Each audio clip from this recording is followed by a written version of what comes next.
the other one? No, I'm too fat for that.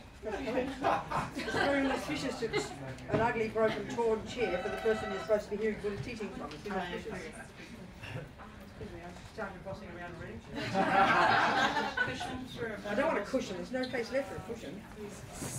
I'll just have to see if it's comfortable first. Wait. I'm sorry, I'm not humble, okay? Got my feet. So my legs are too short. Thank you very much, everybody. I'm happy to be here.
Join me in welcoming with great honor and excitement and joy Venerable ROBINA COURTIN. I'm a student of Lama Zopa, Lama Yeshe, and I go around their centres trying to talk about the Dharma. That's my job. That's all I do. Shall I start? You can hear me okay? With that noise? Yes? Yes. If we get start fighting, we can carry on. Yeah.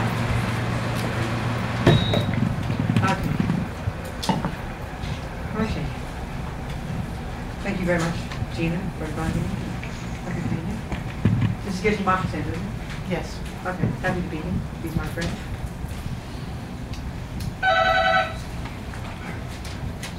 I'm going to sing a little prayer first, and it's just setting us on the right track. You know, I'm sure some of us in the room already identify with being Buddhists, so the first two lines can be for us. We're reiterating our reliance on the Buddha and his teachings.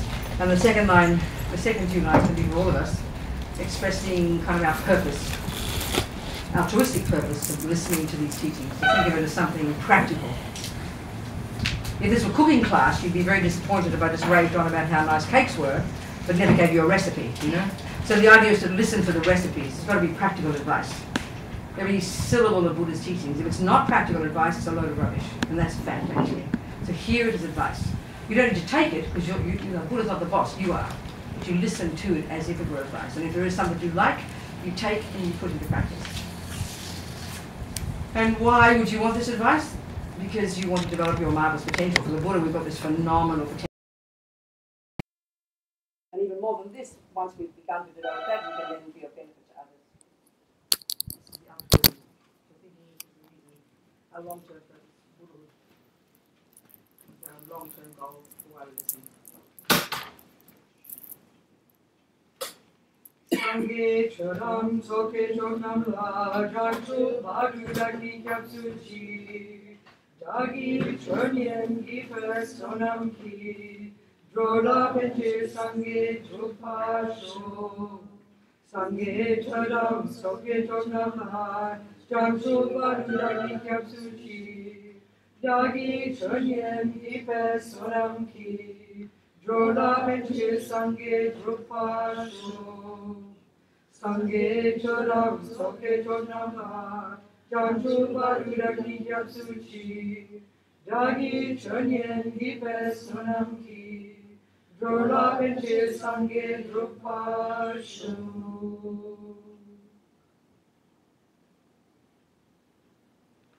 So just lately, I really like to remember where all this information comes from. It's really important for us to remember, I think, I mean, we know very well this is called spiritual teaching. The others sang a prayer. I'm called a nun. We all do some prostrations. It kind of looks like religion, right? And so we fall into, I think because we've come from our Christian Judaic background, which is our culture, since 2,000 years, it's very deeply ingrained in us that religion equals faith. Religion equals belief. Religion equals you can't prove it. Religion equals it's in the sky. And religion equals information sort of created by some creator that, that's kind of imposed upon us. That's how we think about religion, and has all the trappings here. It seems like it. So we can easily fall into that trap, But that's not the Buddha's approach.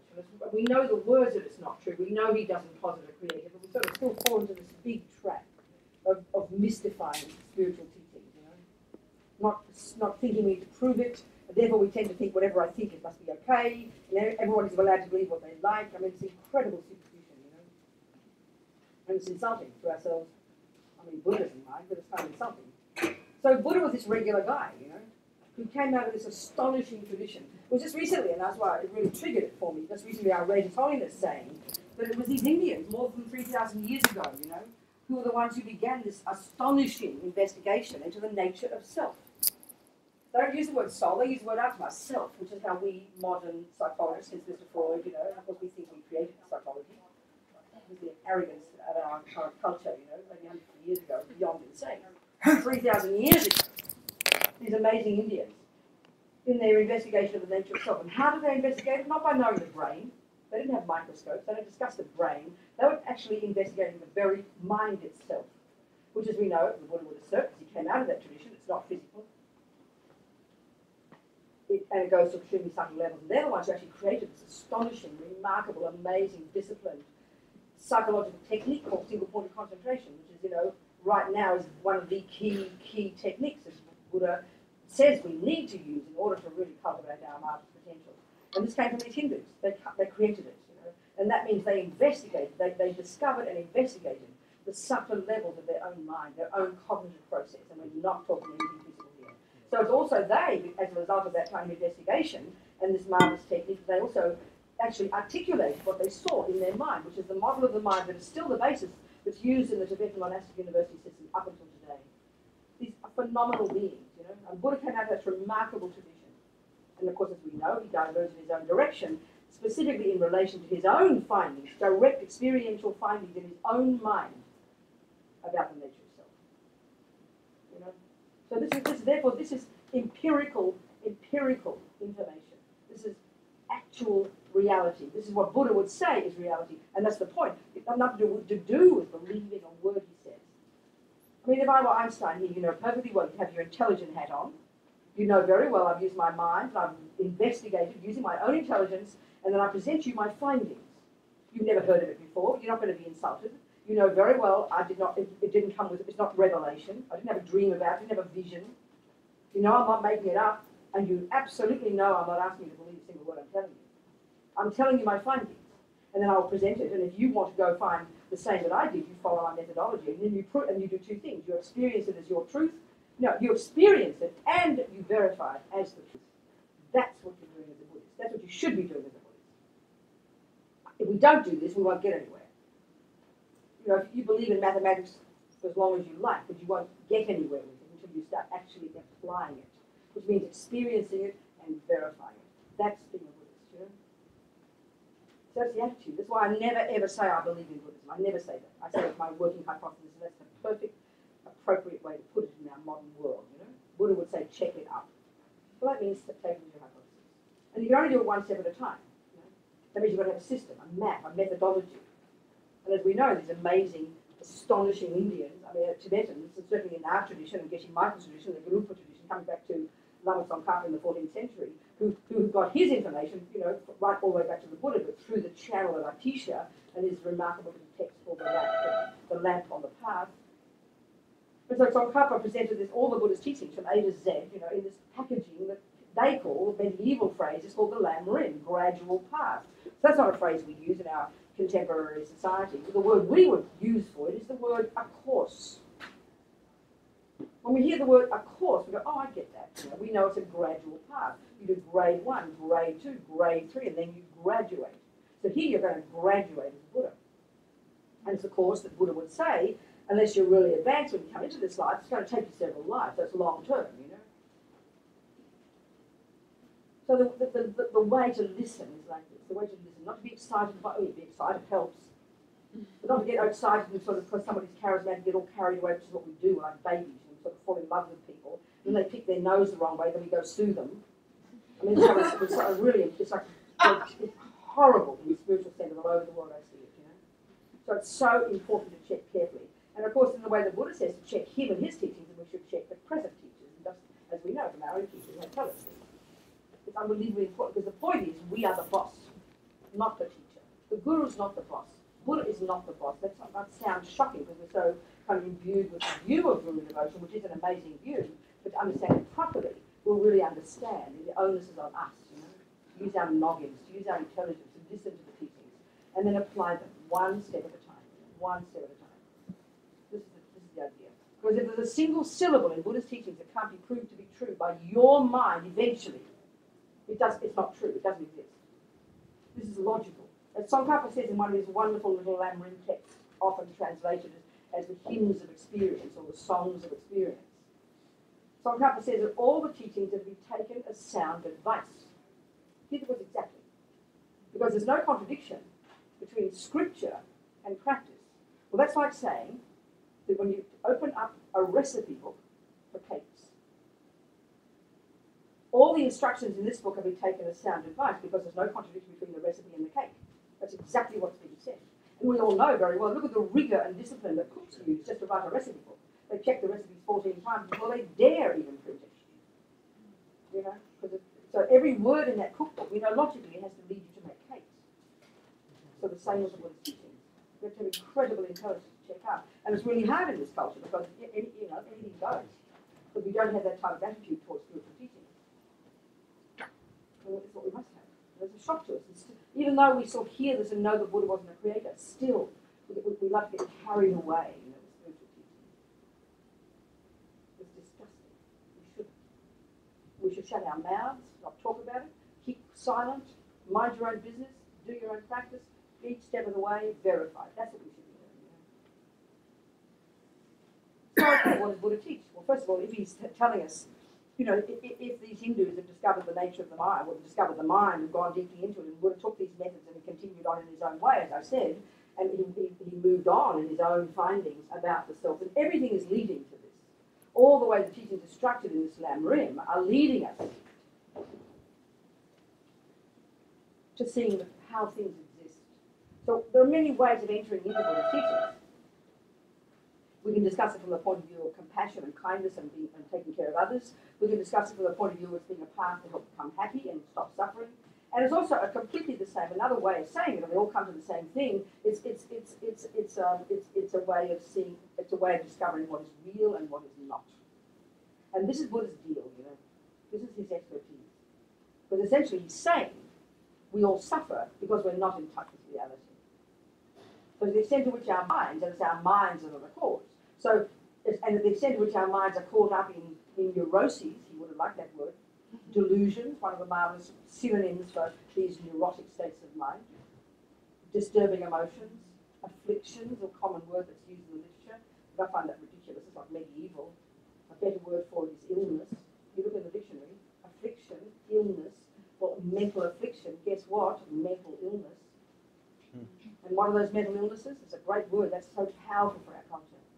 This is Buddha's deal, you know, that what are our mental illnesses? Well, there's a hierarchy of them. In the model of mind, in the Buddhist model, coming from these Indians, you know, you study the epistemological model of the mind, which is the way the mind functions. which is already astonishing. I mean, scientists will be so blissed out they can dare to posit the possibility that maybe the mind isn't the brain. They'd be blissed out by these amazing ways that these Indians and thus then the Buddhists have discovered the way the mind works, the cognitive level, you know. Then the other model is the psychological model. But according to this, you know, this simple, seemingly simple model for the Buddha, there are three categories of states of mind in this mental consciousness of ours. There's one category called negative, often known as non-virtuous, they're often synonymous, positive or virtuous, and then there's a set of states of mind called neutral. And these are not technical, these are not moralistic terms, they're technical, you know. So negative states of mind are those that are distorted, they're embellishments, they're liars, they're deeply disturbing, or they're mental afflictions or mental illnesses. And this really, for me, is an amazing way to translate those terms. They're mental illnesses. They're the source of our own pain, and they're the cause of why we harm others. And these, for the Buddha, are the source of all suffering in the universe, period. They're the cause even of the universe. Then you've got those that are called virtuous, or positive, or constructive, or beneficial, or useful, or, you know. But they're the source of our happiness, and the source of our ability to help others. And Buddha is so precise in his distinguishing between these two. This is not how we think in our culture. This model is not the way we think in our culture. Then you have this third category called neutral, which doesn't mean they're not important. It means they're neither virtuous nor non-virtuous, which doesn't mean they're not important. They're utterly crucial. And there's many of these. There's one called concentration. There's one called vigilance. There's one called mindfulness, which is used in a big, dramatic, extreme, ridiculous way these days. Mindfulness is merely the ability to not forget what you're doing. That's all it is. It's one of the many states of mind. As Lama Zopa likes to point out, thieves need mindfulness. It's used in a very different way these days. But simply it's referring to the capacity to not forget what you're doing. You know? So those states of mind are neither in their character, they neither have the character of being virtuous, as a specific character the way Buddha talks, nor do they have the character of being non-virtuous. But they're crucial. We would not exist without these states of mind. But whether you're a good person or a bad person, whether you're a psychotic or a saint, you need these states of mind. That's why they're called neutral. Don't misunderstand the meaning. And there's many of these. So as we know, I think Buddha says something like 84,000 or something or other, you know, of these various states of mind. But, you know, as we all know, there's a text that, again, has its basis from the Indians. It's known as Lowri in our culture. I'm sure you've studied it, some of you. And there, both the epistemological and the psychological models of the mind are studied. And in the psychological model, there are 51 of these states of mind that are plucked out as crucial, and they're particularly crucial for a person who wants to learn to meditate. That's why the 51 are chosen. So these states of mind are divided into these three categories: positive, negative, neutral. So being a Buddhist, as Lama Yeshe puts it, my Lama, he says, to be a Buddhist, actually you're being your own therapist. The very first level of Buddhism is back off and control your body and speech and don't harm others. Don't jump on the wrong partners, don't lie, don't kill, don't steal, don't harm sentient beings. That's very first grade one entry level into Buddhism, to discipline your preserved behaviour. Why? Because it's driven by these mental illnesses. So when you can control your behaviour, live in vows, etc., then you can kind of like junior school, then you go to high school, the middle scope of the Lamb Rim, and now you can start to be your own therapist. Now you can begin to do the unique job, the job that's unique to the Buddha, this job of transforming your mind, you know. And that means you have to distinguish between all these insanity, all these countless states of mind raging around inside us. For us right now, it's like this complete emotional soup. We can't tell one bit from another. And that's to know these pieces of our mind, to become familiar with our mind in this way is unique to the Buddha. It's not the way we're taught in therapy, you know, in our world. So to begin to be a Buddhist, to really get to the heart of it, to the bullseye, to get into being your own therapist, it means you have to know the mind, which means you've got to know what Buddha means by the mind. You can use Freud's method if you like, but it's not Buddhist. You won't get far using Freud, because he uses your brain and all the rest. And he says your mother made you, you know, and that Buddha is not on for Buddha. That's ridiculous, you know. Your mother and father kind of gave you a body, that's it. They did not give you a mind. They did not give you one atom of your mind. They don't give you one atom of your love, your psychosis, your compassion, your kindness, your being good at football. That is not coming from your parents. It comes from your mind. Your mind came from previous moments of itself. This is a fundamental, an absolute fundamental to Buddhism, which of course implies this what we call karma. So without knowing about karma and without knowing about your mind, you can't say you're a Buddhist. That's a fact. You can use 1%. You can be a 1% Buddhist. You can go and watch your breath. No problems. But Communists can do that too. Don't think you're being a Buddhist. You're selecting and taking one nice method from the Buddha, which has nothing wrong. But you cannot say you're a Buddhist. Being a Buddhist means taking on board the view of continuity of consciousness, which means not creating. You're not the handiwork of your parents, and you're not the handiwork of a superior being. They're the two options on this earth. You're either a materialist or a creative religion person. Yeah, that's about it, really. And for the Buddha, they are this mistaken, dualistic, philosophical view that he says we've made up. It's a mistake. And anyway, and it's a bizarre idea that you can be the handiwork of someone else. That's wacky for the Buddha. You're the handiwork of yourself, he says. And the consciousness of ours goes back and back. It's got its own momentum, both forward and back. And this is the essence. If we can get our head around what Buddha means by the mind, how it's our own, its contents are our own, and therefore the law of karma, because the law of karma is a natural law, Buddha says, no one runs it, no one's making it up. He, like all of this stuff, has observed it to be true, like some clever scientist. He's observed it to be true. He's not created it out of nothing, which is the usual view of religion. He kind of plucked it out of the air and invented it. Nonsense. He's observed it to be true. The law of karma plays out in the mind. If we have these two down, we're on a roll. We are being Buddhist. So this is where it's very interesting. I meet many people who say they're Buddhists, who teach Buddhists, never mention the word karma. They're kind of embarrassed, you know, because Buddha dares to talk about maybe you can be born in a hell realm. We don't like to hear this. It makes us nervous, you know. So we've got to really understand Buddha. We've got to understand what he's saying. Go back to alter the original text, like we've studied here. You know, go back to the text, see what Buddha says. And because it's a hypothesis, you have to panic about it. No one's asking you to believe a single word Buddha says. Put your intelligence on. Have enough courage to look into what Buddha's saying and put all the pieces of the puzzle together so it's coherent for you.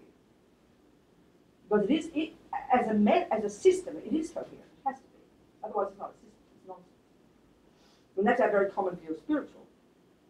People think of spiritual as experiences, you know. Our view of spiritual is like as if you've got a feeling for music, you sit down at the piano, you don't know any theory, and you put your hands on there and some lovely sounds come. Oh, wow, I had a special experience. We think of the spiritual like that. It's really kind of embarrassing. I'll say, oh, you know, you played a lovely sound. I say, oh, play it again, please. Oh, no, I can't do that. It's like a one-off thing. No.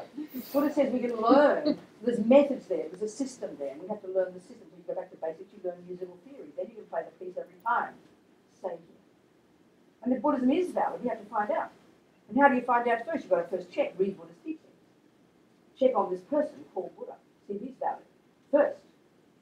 And then because he's gone, he's dead, he's not talking in front of us, we have to check people on this earth in human form who are presenting the Buddha's teachings to us. You know, then we have to really use our knowledge there and check up. The onus is on us, you know. Because how else are we going to hear the teaching? And we need the living person to show us. We need that. And then we listen to it carefully and we take it one step at a time. But you have to have the theories down first, you know. You can't make a cake without theory. You can't play Bach without theories. You can't learn mathematics without theories. You can't do anything in our culture. And we're geniuses at learning things in our culture. We know you start with a theory, you go home, you internalise it until it eventually becomes experiential. Well, that's how you internalise Buddhism, or Buddhist theories, or Buddhist philosophies, or Buddhist findings about how things exist. So, okay, this mind of ours, not physical, doesn't come from mummy daddy, does not come from a superior being. Has far more subtle, more refined levels, indeed, as found by these great Indian masters more than 3,000 years ago, that we need to learn to access using these concentration techniques in the long term, so we can unpack and unravel, identify, discriminate precisely all the thousands of states of mind that are running around completely chaotic at the moment, and begin to listen carefully and be able to identify all these different thoughts, because finally they're all thoughts. They all come down to being conceptions at the subtlest level. So that we can listen to these conceptual stories and identify the ones that are nonsense, that aren't real, that aren't accurate, that are delusional, and learn to use wisdom to argue with them. So that eventually they can be removed from the mind. And this is the essential point Buddha is making. This is one astonishing finding. But all these neuroses, these mental illnesses, these mental afflictions, these delusions, these misconceptions, they are adventitious. I don't use that word in my life, but it's a dictionary. It means they're not, and this is a crucial point. We can't hear it properly. We put our religious hat on, we get all, mystical when we hear it. It's a shocking, radical thing that Buddha's saying. But they're not at the core of our being. This is the point of all Buddhist teachings, leading us to. Otherwise, if they are at the core of our being, don't even bother trying to change them. It's obvious, you know. This is what Buddha's point is. This is this remarkable point. You can't just say, oh yeah, I can get rid of my delusions until you understand how delusions function. And essentially they're conceptual states of mind, but extremely subtle levels of conceptuality. And what conceptuality is they are viewpoints. They're opinions. And all Buddha's saying is, some of the opinions in our mental consciousness, such as love, compassion, they're all conceptual states of mind as well. Underpinning the emotions that we feel, which is how we think of this stuff, when we get to see our mind in more depth, using concentration, having studied Buddha's model of the mind, having controlled our body and speech by living in vows in junior school, we can then begin to listen to these conceptual stories and start to unravel and unpack them and identify them and distinguish between them. And then we can hear the ones that are neurotic and distorted, embellishments, liars, which are the ones that are the cause of our suffering. And like I said, using the wise parts of our mind, the different bits of our wisdom, argue with them until eventually they've been eradicated. And of course, the final one we have to remove is the root delusion called, colloquially, ego grasping. There's like a hierarchy of these delusions in the mind. In this category called negative states, there's a hierarchy basically, and the root delusion is such a perfect term. Known simply, as we know in English, ma'ripa, in Tibetan, ignorance, very simple. But like all these words in Buddhism, they're specifically defined, and we need to know these definitions precisely. Can't be vague about it. So this ignorance, it's like a double trouble ignorance. It's the root of all the others. We'll go to the second. It's this fundamental, primordial neurosis in the mind. This deepest mental illness, this deepest delusion, most primordial. So primordial that it's not even articulated in our models of the mind, in our science. In fact, the view of ego grasping, of a self-existent, inherent, real, solid, definite, pointable, findable, concrete me, is so assumed as true that it is the basis of all of our science and psychology and everything in the materialist view. It's the absolute basis of all the creative religions. It's the view that the Hindus still would assert, even at the subtlest level, which is where Buddha started to argue. So it's a really refined point. And even the Buddhist schools, there are several interpretations of this. So this root ignorance, it's like double trouble, you know? If you say to me, what's that? And I just go, oh, I don't know. Well, that's ordinary ignorance, isn't it? And I can fix that really easy. There's no resistance to it. You'll tell me it's a cup. I'll say, thank you. Well, if ignorance were as simple as that, we'd be enlightened in a couple of years. There wouldn't be any argument. Because we're very intelligent. We can get enlightened in a couple of years, probably. This is my talk. But the trouble with this ignorance, not only does this ignorance, this specific part of our mind, the root delusion that informs all the other delusions we'll talk about, which are the cause of all suffering, not only does it not know how things exist, in general, everything, but it's made up a completely demented story, which is the exact opposite of the truth. And that story, Buddha says, is what we've been clinging to and believing in since beginningless time. As insane as that concept sounds to us. And Buddha would say you could have to deduce that time and mind, and for that matter, matter, are beginningless. You have to deduce this if you think about cause and effect. Buddha says cause and effect is the law that runs the universe. It's a natural law. It doesn't make it up. But because we've got this maripa, this ignorance, this primordial delusion, one of its functions has this dualism that assumes an absolute, concrete, permanent kind of source of everything. The religions call it God, meaning a thing that doesn't itself have a cause. It's a reification, a concretization. It's a philosophical view, and our minds instinctively feel that that's the truth. So even if we're not Christian or Muslim, scientific even, we're still looking for the first big bang. It's the same thing, for the first cause.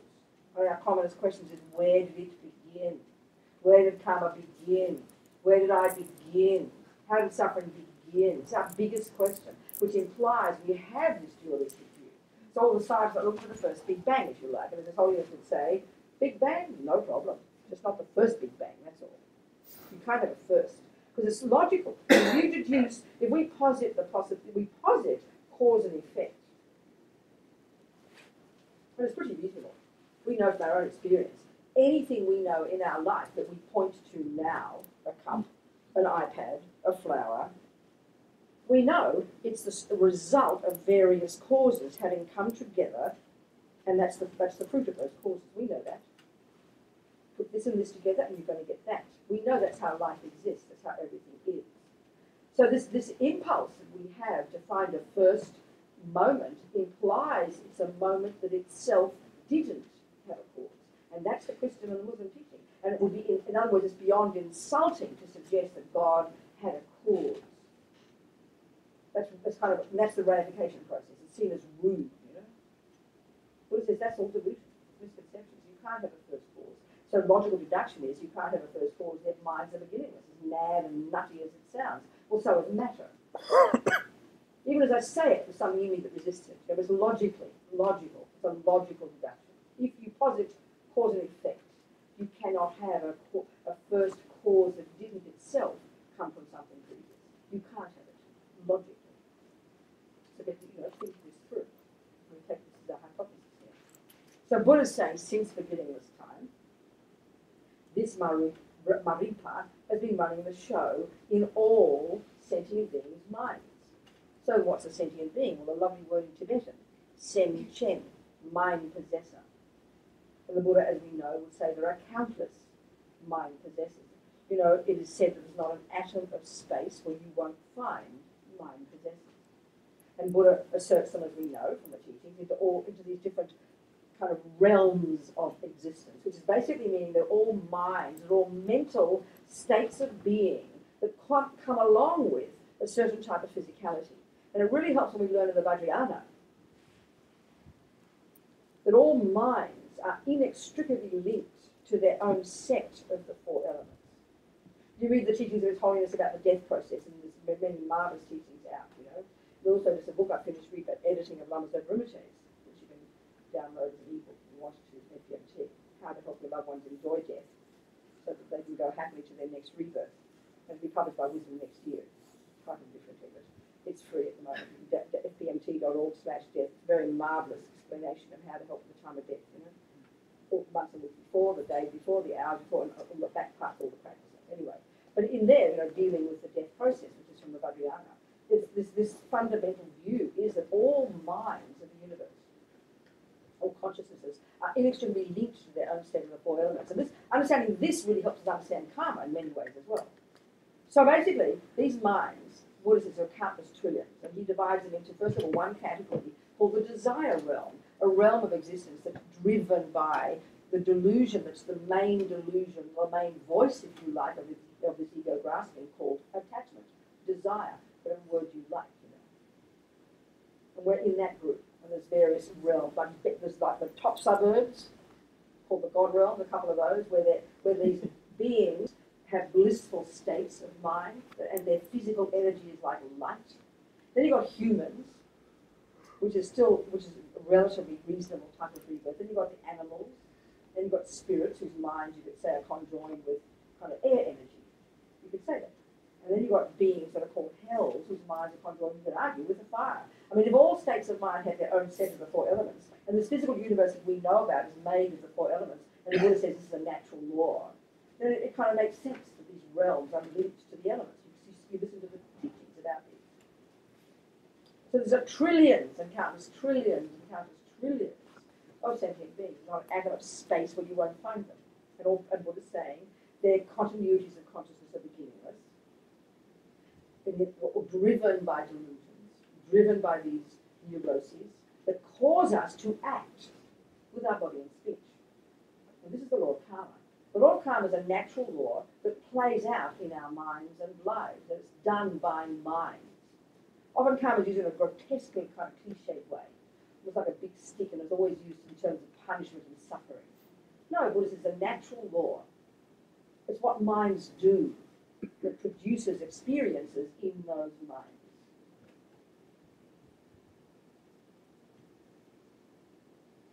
So the negative states of mind, if actions, you know, the word karma means action. The really tasty meaning of the word karma is the word intention, mental action. As Lama Zopa says, everything exists on the tip of the wish, the thought. Without the existence of thought in an action, there is no karma. There can't be. It's a bizarre idea. Karma is done by the mind and then carried out by the servants of the mind, which is our body and speech. You know? So every millisecond of every sentient being comes into this, let's say in our case, we come into this life from the first second of conception, fully programmed with the three ways that our karma will ripen, using the analogy of seeds and fruits, from our past actions.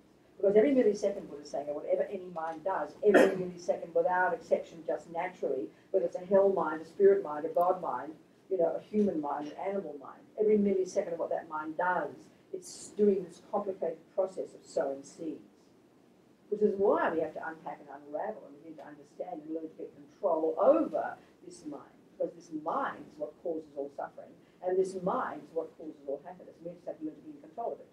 Right now we're like, you know, being pulled by a puppet on a string, you know, by our own past nonsense. So we come into this life from the first second of conception, fully programmed. And so as Lama Zopa describes in this book, it's actually, before we even stop breathing in the past life, that already, you know, we were programmed ready for this next life. Several weeks later, you leapt into your mummy's womb when she hopped into bed with your daddy, you know. Several weeks before that, before you even stop breathing. So for us in this life, we can deduce logically we must have had a reasonable death. We might have been a kangaroo, we could have been a slug human. And because every millisecond of whatever we think and do and say is programmed in this mind, the Buddha in fact would say, as one lama, one of our lamas in London, as he says, every single thing we see and hear especially, we experience or think, it's like we're taking photos of it. It all gets stored in the mind. There's nothing that goes astray. It's already itself is fascinating. There's nothing, any consciousness experiences, even without remembering it, that doesn't go into the mind and stay programmed there, which is exactly why we can be clairvoyant. It's all there, you know. Just at that gross level of conceptuality, it doesn't have the capacity to remember 99% of today, even after half an hour getting up. You've already lost the plot, have no memory of most things you've done just about 30 minutes. It's all stored. So this constant process of creating karma, mind does its thing. So there's three ways that, before we stop breathing in the past life, very strong craving and grasping, the 8th and the 9th links and the 12 links of dependent arising that we've been taught. Craving and grasping came very, very powerfully, particularly at the time of death. And because most people don't prepare for death, never think about it, then this is the cause, as Lama Zopa says, of all the fear of death. Like absolute death is like a nightmare for most people. Live in denial all our lives, never think about it, can't stand the thought of it, and finally when we're there, and this includes animals as well, it's just tormented.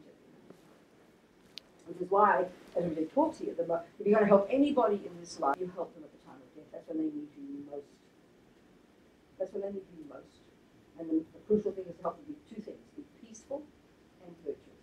Because we can deduce, at the time of our death, before we stop breathing, the very strong grasping was triggered, comes after the craving, which is even so much more powerful. As Lama Zopa says, we must have had strong grasping for a human rebirth. So let's deduce that we had these virtuous seeds must have been, we can deduce it, virtuous seeds must have been triggered. I like to say that we're carrying around these bank vaults of trillions upon trillions of seeds, with every millisecond of what we think and do and say, plonk seeds into these bank vaults. And there we are before we stop breathing.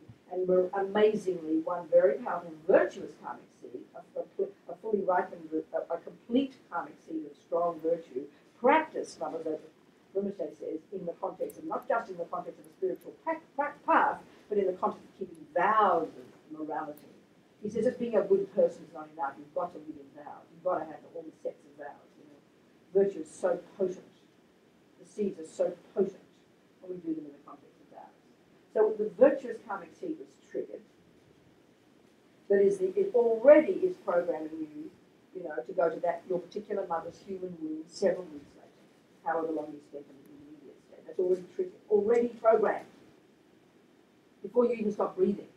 And already there's often an indication at the time of death. If you die very peacefully, many people do like blissful. That's a clear indication that a virtuous karmic seed was triggered, when they're kind of seeing the future. It's like blissful. Those who have nightmares at the time of death, screaming, like just like seeing vampires, terrifying, that's an indication that a negative seed was triggered. This is before you stop breathing, which is why peaceful and virtuous at the time of death is unbelievably important, especially then. So the main karmic seed was triggered. At the same time, the set of karmic seeds called experiences similar to the cause, which is basically the way I put it, is all the karma we experience at the hands of sentient beings, starting with your own parents. We're all very social beings, look at us, you know, animals are social, beings are social.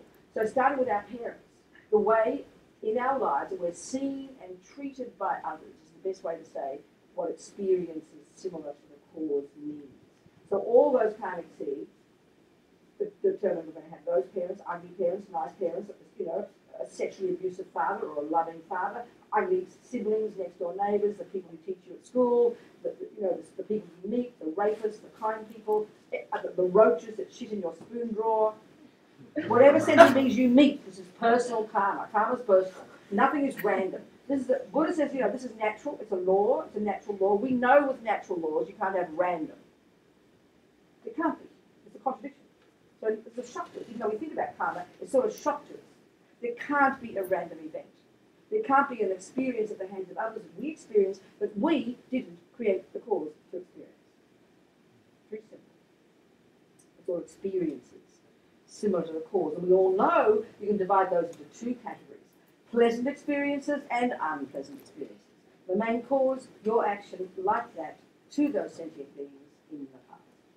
The third category of karmic seeds that are triggered from these bank vaults simultaneously as these others are what they call actions similar to the cause, which is all your own tendencies, your personality traits, your psychosis, your anger, your tendency to lie or kill or be loving or compassionate or want to practice a spiritual path or learn to meditate or play football or music or whatever.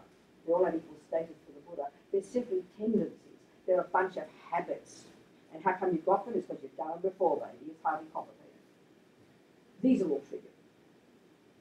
And the fourth one's called environmental karma, the very way the physical world impacts upon us. Peanuts harm you. The sun the sun burns you. The water's polluted.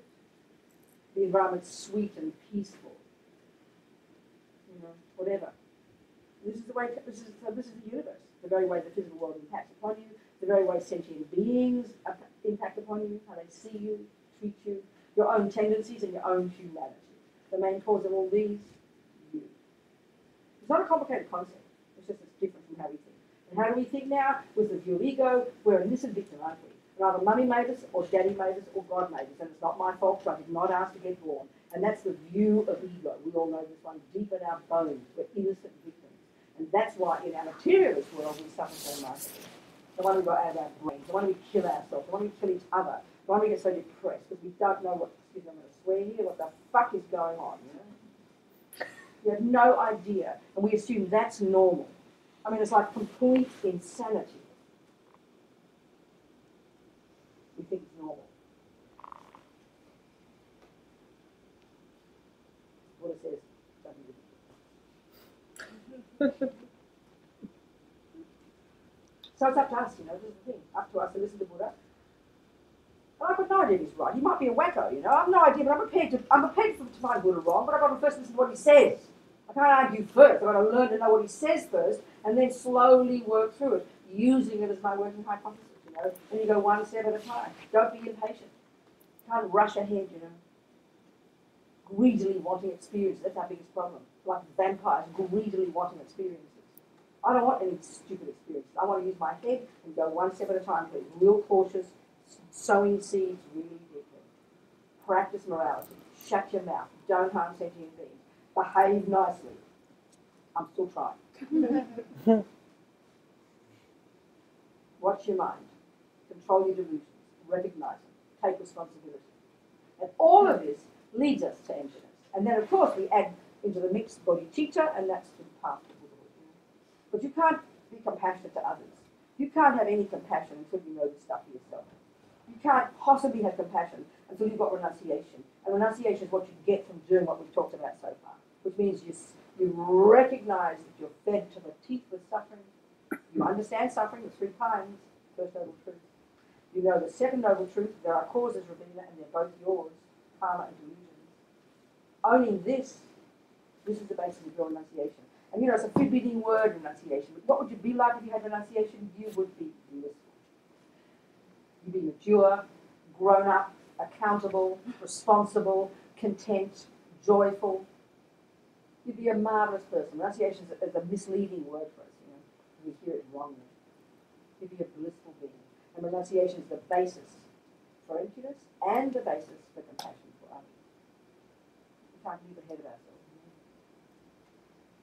So all of this understanding of the mind, these delusions and karma, leads us naturally, logically, to get to the root delusion, to be able to recognize. And we can't recognize, we don't understand, we have no way of getting our head around the literature about emptiness, which is so unique and so precise, as we know in Buddhist literature, until we understand the mind.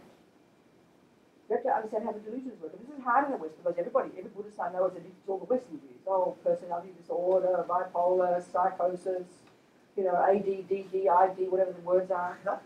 There's not a single one of those that can't be interpreted using Buddha's perfect model. So we have to know Buddha's model. If we don't, you can't see the Buddhist. It's like pretending. Because the job of being a Buddhist is being your own therapist. And that means you knowing your mind intimately and well. That means you have to understand what you're looking at when you look into your mind. You have to know how to interpret what you see there. You have to label it accurately. You have to distinguish between the neurosis and the virtue. And this is not an easy job. And we have no choice because that's what Buddha is saying. That's his method. Then we can begin to understand emptiness. We get all excited about emptiness, being like bloody greedy vampires dying for an experience of emptiness. It's just insane. If you can't understand how attachment works, you cannot realize emptiness. I'm sorry, it's a joke. Because they're all the same insofar as they're all delusional. They're all liars. They're all mental illnesses. They all function in the same way with delusions. They all are distorted embellishments. Ignorance just happens to be the deepest, most primordial, the one that underpins all the others in this hierarchy of them. So to think that you can understand emptiness and you can't even describe how attachment works or anger, well, sorry, you're fooling yourself. You know, it's fantasy.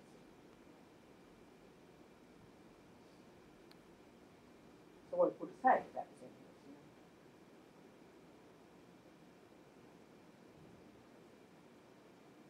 Part of our problem with this is, of course, is we mystify all these terms. You know, we don't understand the use of the word emptiness, but it's not complicated. We use you know, these concepts, we have to get our head around, then we can begin to understand them and use the word properly.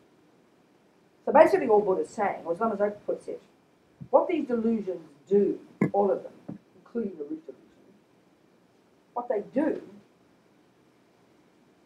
is decorate on top of what is there, layer upon layer upon layer of characteristics that just aren't there. They all share that job. Anger is a delusion, meaning it's a distorted conception that over-exaggerates the ugliness of the person. Attachment is a distorted conception that over-exaggerates the deliciousness of the object. We run between these two 1,000 times a day. That's the bipolar mode. And I'm not being sarcastic or even funny when I say we are all bipolar. It's just a question of degree. The more we understand attachment and aversion, which go totally together, the more we'll understand what bipolar is. And I'm really not being sarcastic. I'm not being clever. It's okay. Mixed with other things, of course, plus karma. So attachment is the main voice of ego grasping. There's this ego grasping, the root delusion, this ignorance, what it over-exaggerates is the very ontological status of the thing. The I, the person, the event, the cup, the building, the phenomenon. You know. And on the basis, so we talk about the object called self, if we look at, you know, when you study the Buddhist philosophy, as you know, you learn the various synonyms for that which exists. Phenomenon, object, existent, established base. There are several synonyms for that which exists. And this is a crucial point for Buddha because he's wanting us to get to see that which exists, not believing in things that don't exist, which is the job of the delusion. So then that which exists has to first be established. And if we take Lama Tsongkhapa's marvellous way of presenting emptiness, which is the main teaching of the Buddha, which is the two truths dependent arising and emptiness, conventional and ultimate. Then we first, Buddha's saying these delusions, all of them in general, but here specifically the Marikpa, is getting things wrong. It's over-exaggerating the actual, like I said, the status of a thing. So if we look at the phenomenon called a self, we are a phenomenon, we exist, we're called an existent. That's a cup, that's a flower, that's a table, that's an iPad, this is a person. So the term person, I, self, they're synonymous. And we're one of those. We're a type of phenomenon that exists. So we first have to establish that. That means we have to use the correct term, a label, and then you have to define it. And a definition, if you look at definitions, usually it's got two parts. The first part of the definition of a cup, what's a cup, Mummy? Well, darling, it's that flat-bottomed clay container. You can recognise it. First you have to learn those words, flat-bottomed clay container. And you go, yeah, I see it, but you're not happy yet. But, Mummy, what does it do? And that's the crucial piece. What is its function? Well, sweetheart, it holds my tea. But you don't just believe that. You've got to get your tea, and you pour it. And you will then prove. It fits the definition, doesn't it? If you just prove it holds my tea. You can't just believe anything you're told. You have to prove it's true. Because Buddha says you establish everything like this. But that's still not enough. You've got to make sure there are no other conventional agreements in the world, or that contradict that. So it's a convention. And what is a convention? By agreement. That's what it means. By agreement. The Buddha says everything in the universe, from a Buddha to a hell realm, fit in this way. You name it, you define it, you prove it fulfills its function, and now you've established something as conventionally existing. And now we can begin to discuss its actual existence, because even though we get that right, still the delusions are rampant in there, in particularly the Marikpa, distorting the reality, and then we have to investigate the reality of it. And the only reason we have to do this, Buddha says, is because at the moment our minds are imbued with this misconception called ignorance that exaggerates the actual status of, let's say, the phenomenon called self, and indeed all other phenomena. And the reason he wants us to look into this is not just to be clever people and pass our exam and be smarty pants. It's because this ignorance is the source of all suffering. It's known colloquially as ego grasping. It's a great phrase. So there's different ways in Buddhist teachings, in the different views in Buddhist, the Buddhist schools of thought. There are various, three main positions, about how things exist ultimately. So the first one, which for all the other schools of thought, except for the Prasangika Madhyamika, which is the view that you learn here from the Vinupta tradition, from Tsongkhapa's tradition, the Tibetans will all say they teach that position, which is the position of the middle way view, the Prasangika Madhyamika, the consequentialist middle way view. It's a particular way of interpreting how things exist. So the very first one is known as, but most all the other Buddhist schools is one that where Buddha first diverged and argued with the Hindu position. The position of the Hindus that there is, they posit that there is a permanent, heartless phenomenon called an Atma. That's what the Hindus and don't just misunderstand it, but don't put it down. These amazing Hindus in the depth of their own minds and these marvelous great yogis discovering the character of their own self, and they come up with this conclusion. Then the Buddha diverged from there. That's known as gross selflessness for all the other schools of thought. Then the second one is that there's a position, and then that it says that there is a self. There is a self that's independent of the parts. And this is a really crucial one to understand. This is subtle selflessness for all the other schools. But for the Prasangika Madhyamikas, this is the gross selflessness. And this already is fantastic to understand. The subtlest one, you hear His Holiness teach. You hear them all teaching. His Holiness is so humble these days. It's very funny. You know how he always says he doesn't know anything. Years ago, Lama was over a process in his book that kind of backfired one time when he was in Wisconsin at Geshe Soka's Center, and somebody then said, well, Your Holiness, he was in tears. And he said, you know, Your Holiness, if you don't know anything, what hope do we have? Which is kind of true, you know, because at least the Shepherds are so humble, but we're not used to that talking. It doesn't help us to think that somebody doesn't know anything. We want to know something. So he said, then he kind of backtracked a bit. He said he told them then that he remembered when he first went to India in '56 to celebrate the 2,500, business of Buddha, that he had a memory of being at the back of the crowd, he said, one of the poor Indians at one of Buddha's teachings. That's very sweet, isn't it? But since now you read commentaries now, His Holiness is all the time talking about his experiences. It's only for our sake. It's so kind, you know. He talked about this one book I was just reading, a lovely one called, Jeffrey Hopkins translated. It's called Being Who You Really Are or something. It's all about it. It's a wonderful book about it. It's beautiful. And in it, he talks about one time reading something when he was about 35, and suddenly he got this electric shock, you know, this experience of emptiness. It was so sweet how he talks about this, you know. So they always talk, and even in Australia recently, he talked about how he suddenly got some insight. He said, but that was just the gross selflessness. He said, the one about, independent of parts. The subtlest one, which is independent of the mind labelling it. This is the subtlest one. This is the only level the Lamas ever talks about emptiness. It's the subtlest one. But already the other one, the grosser one, how we believe there's an I in there, independent of the parts. And the word here to really be clear about is the word independent. It's used in many ways in Buddhism. But here, if we take the first view, the position is there is a permanent part of self, independent of everything else. And independent of course. That's what God is. That's what the soul is. And that's Buddhism, Buddha, that's where he diverged. Clearly that can't be true. The second one is that this is, as I said, the gross selflessness for the Prasangika view, but the subtle selflessness for all the other views, that there is something that does exist, and they all say that it's some part of the mind, all different positions slightly, that is independent of the parts. Because one of the fundamental positions Buddha has, which is when he clearly argues with the Hindus, there's nothing that exists in the universe that doesn't have parts. Nothing. Even the millionth of a millisecond still has to be broken down into its subtler parts. There can be nothing that isn't that is partless. There's a huge point in the world. So the second position, the second one, which is the gross self, is already a fantastic one to talk about. Let's talk about. How are we going for time? You okay? I'm great. You okay, people? Yeah. Yes. Okay. I want to ask you to ask questions, but maybe we do it in a minute. This one, we've got to understand the word independent. It's huge. It's used in many different ways. But here specifically, there's this position, and this is the one we believe totally, we see it in ourselves. We have this absolute 1,000,000,000% belief that we never question for a millisecond. That there is, put it this way, a part, as one of my friends says, walking hand in hand with all the other parts.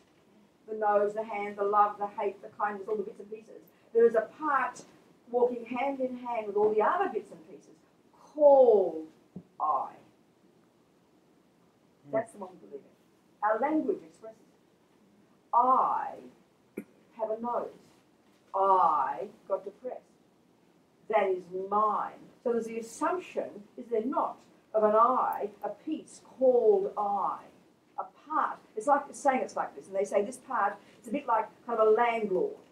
It's got the same function as all the other bits, but it's like the boss part. It's like a little mini me in there that runs the show, the puppeteer. That's one of the ways they describe it. And so you analyse it, that's how we feel. And it's an absolute belief.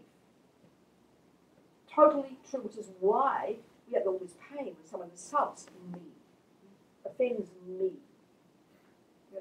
So we have to use all these logical arguments to argue with that ridiculous assumption.